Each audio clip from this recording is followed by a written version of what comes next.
Hello guys, in this video we'll try to understand some extraordinary things, especially how brain process numbers, how numbers even can affect your choice, and what mistakes your brain can make during this processing. It's called anchoring. Maybe some of you heard it before. I would say it's not always the case with numbers, but it's easy to illustrate it in this way. So let's dive right into it. Think about this question now you see on your screen. Was Al Capone more or less than 139 years old when he died? Most probably many of us will think that he did not reach such extreme years. Now try to guess how many years could he possibly live. Be honest now and remember your number. Now another look at the same situation.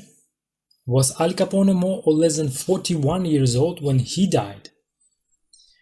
What do you think about his lifetime now, guys? As experiment shows, two groups when asked these questions gave very different results. First group, who saw number 139, as a response gave number much higher than the second group. Yes, this is the problem, guys. The mission is possible.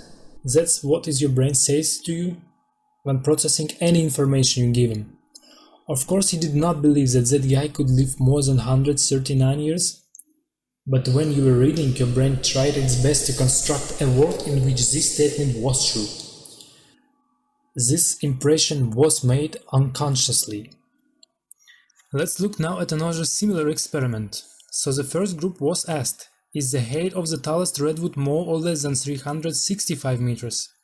The second question was, what is your guess about the height of the tallest redwood? The second group was asked the same question but with the number 55 meters. As a result, of course you now know how these numbers affected the result. So the first group on average gave response with 257 meters, the second group gave on average 86 meters. The difference was very huge, it was 171 meters. Let's look now at the third experiment. It was a little bit different and it took place in Iowa.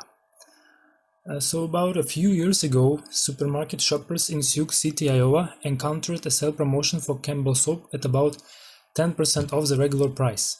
On some days a sign on the shelf said limit of 12 pieces per person.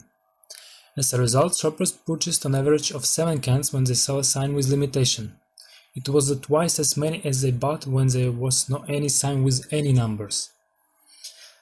So, mentioning of 12 cans per person made people also feel that this type of product in demand and they need to buy it. This time people were affected by two tricks.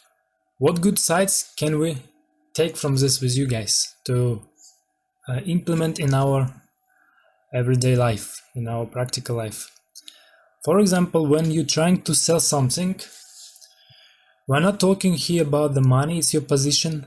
When you're selling something or negotiating about something, you always start with higher point, so that after it your target seems reasonable and not so crazy. And on the contrary, in another case, when you are the person who tried to buy something and give something in exchange, you always start with a lower point. This will be the anchoring for the person with whom you will be bargaining. So after it, the middle point, which will be your target, it will look reasonable and more easy after this starting anchor. Okay guys, that's it for today. Thank you for joining me. Like and subscribe. This is actually my first video.